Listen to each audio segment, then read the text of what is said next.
Okay, let's get started with our first chapter, Introduction to Excel.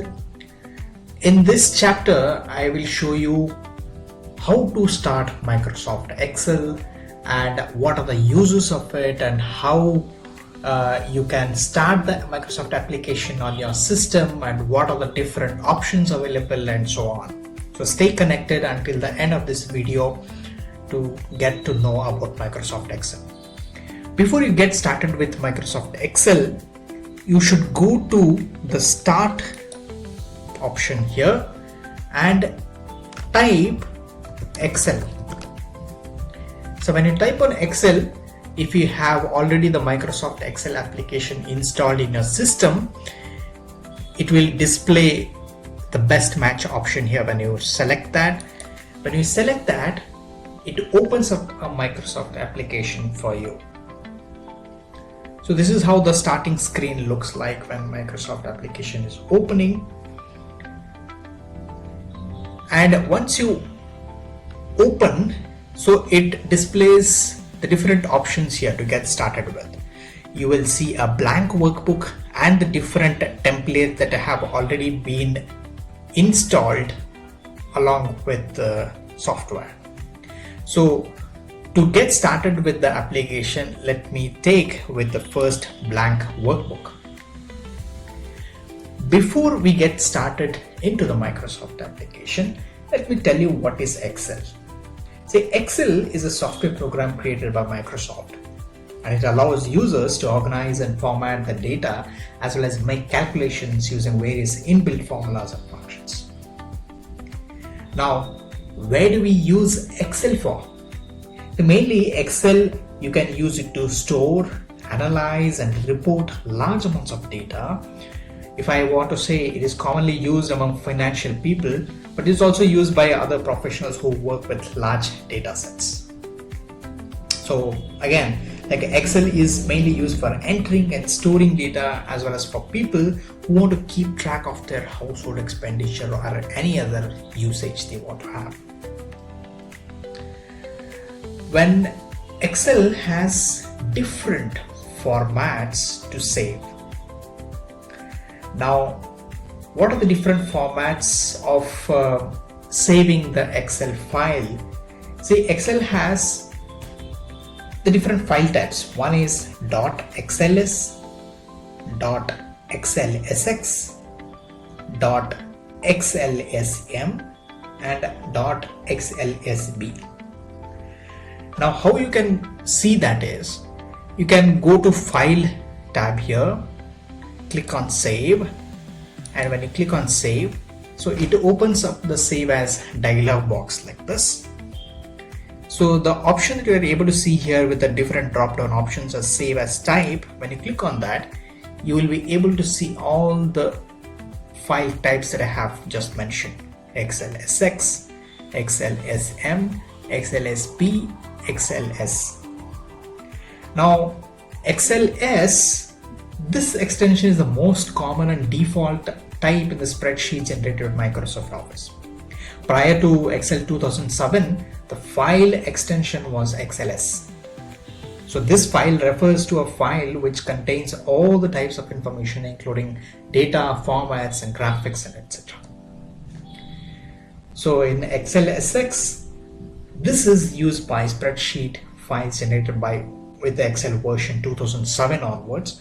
For an Excel file, the current default file extension is XLSX. And if I want to say about XLSM, so this file type is generated by spreadsheet with Excel 2007 onwards, including Excel macros.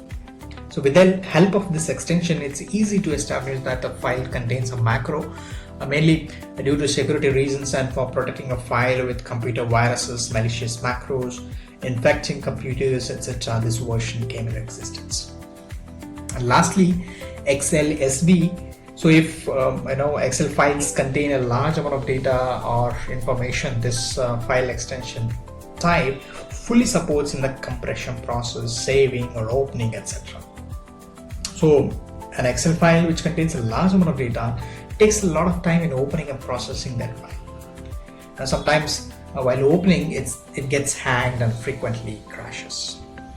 Okay, now let's get back to the first screen that has opened up after Microsoft Excel has opened up as a blank workbook. Now on this screen, what you see is a white strip at the top here. This is the main user interface, which is called the Excel ribbon, which is very easy to use and also very intuitive. And this has been made up of tabs. Tabs, I mean to say, whatever you see here as the file, home, insert, page layout, formulas, data, review, view, developer, and help. So these are called the tabs. So mainly here you will see the 10 different tabs. By default, whenever you see this developer tab, this is by default always hidden. You will not see whenever you install or start an Excel application. So I have enabled this at this moment to show you, but I will show you how you can enable or disable any of these options or the tabs later. Now within these tabs, what you see, for example, home as a tab, you will see there are different groups. Groups, I mean to say, you will see something called as a clipboard here, font, alignment, number, styles, cells, editing, and all these options. Okay, so these are called as groups within a tab. Now just as an example, let me go to another tab. So in this another tab, you will see under insert tab, you will see illustrations, add-ins, charts, tools, sparklines, filters, links, text, and symbols. So these are different groups within the tab. Now let me go to the file tab first. See, file tab gets you to the backstage view of all the commands that are related to your workbook. For example, you can open a workbook, or you can save a workbook, or you can do a save as a workbook, and the different options that are provided under this file. Yeah. Now going back to home tab. See, home tab is the most common used tab in Excel. Okay, so this tab contains the most widely used and essential commands in Excel, whereas you can perform the formatting of a text or changing the font types and sizes, and also conditional formatting, which has different styles to do it, inserting and deleting rows or the columns, sorting them and filtering them, and all that. Okay, now in insert tab, here you can insert various items in your worksheet, as the different charts or the symbols or the pictures, okay, and the slicer, timeline, and all this. Now going to page layout tab, this tab helps you to customize the layout. Okay, customize the layout of your worksheet. Okay, you can adjust the margins, okay, and the color themes, grid lines, page orientations, and print area also. Okay, now going to the formulas tab, this is where all the main Excel functions are categorized under the functions library group. You can perform error checking if any of your formulas return an incorrect result. Now going to the data tab, this tab allows you to work with data in your worksheets. You can connect to external data sources, perform filtering and sorting, okay, refresh pivot tables, and remove the duplicate values. Okay, you can also perform more advanced features such as what if analysis and text columns, and split your data in different columns. So as and when we advance in the different chapters of the Microsoft Excel, I will keep showing you how you can use these different tabs with the different groups that they have.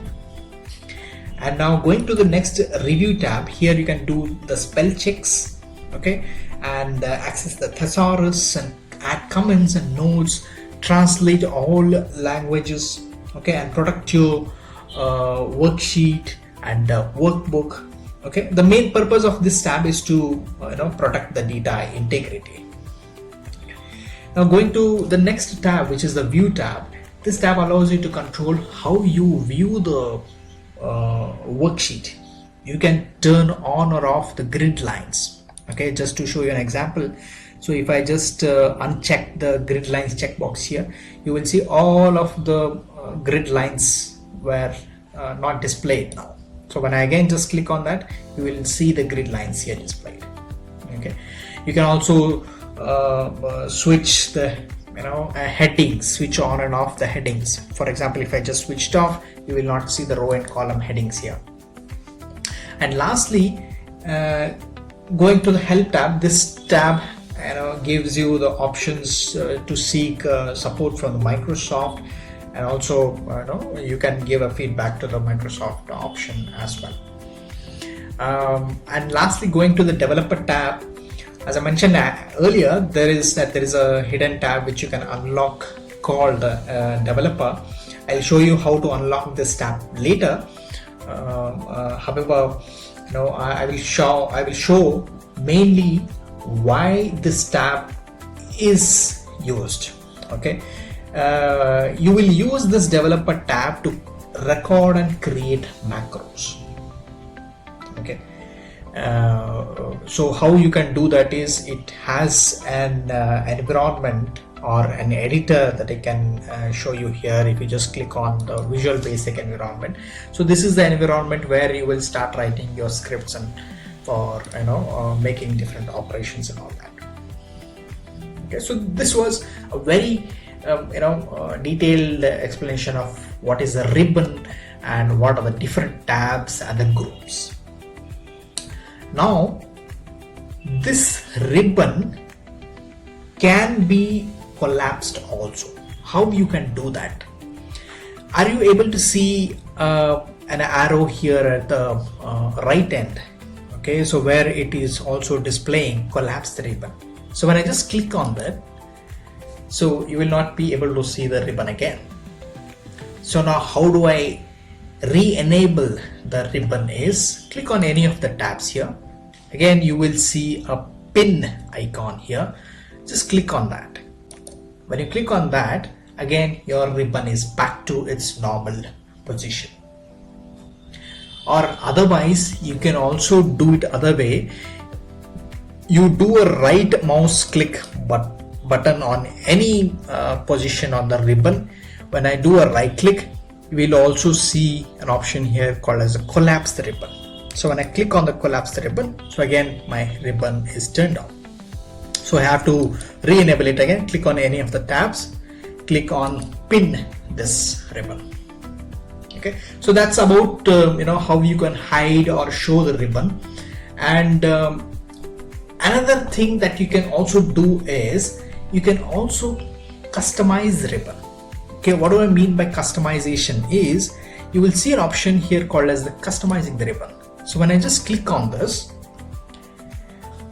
so you will see the different tabs what are already being displayed here as a home, insert, page layout, which we just saw earlier. You can also enable and disable them. How you can do that is, for example, as I told you, the developer tab, see here, this is already checked. The checkbox is checked for the developer option here. Just for example, to show you, I will uncheck this and click on OK button. So when I clicked on OK button, you will no longer be able to see the developer tab here on the ribbon. So that is how you can customize the ribbon or the tabs that you wish to see them, or for based on your usage. Okay, and whatever you see here on my screen, so this is how again you will be able to see the expanded version or the collapsed version based on your screen size as well. Okay. Apart from this, there is one more option that I have to show you. There is something called as quick access toolbar, where you will see at the very top end of this Microsoft workbook. So that is called as quick access toolbar. So how you can see that is, you will see a downward faced arrow here. So when you see on that, when you click on that, it shows you the quick access toolbar. What does it mean is, for example, you will see open, undo and redo already with a tick mark. For example, when I click on new, you will see an icon which displayed something called as a new, where when I click on this, I will be able to open a new workbook. See, earlier it was book 1, and now when I have clicked on new, it has opened up book 2 here. So that is how you can enable any of these options as part of your quick access toolbar.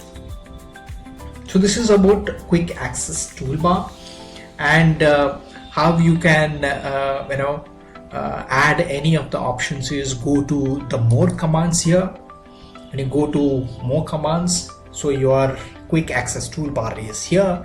You can add any of these commands to be displayed in your quick access toolbar. For example, to show you, I will select an option called as insert picture and click on add here. So it got added up here, and I will click on OK. So when I clicked on OK, so you will be able to see here as the insert pictures. When I click on insert pictures, it again takes me to the different operations that are within the insert picture option. So this is how you can customize your quick access toolbar. Now, before in this chapter we saw all of the options, how to start a Microsoft applications and what are the tabs within a ribbon and what is a ribbon as well, and the quick access toolbar.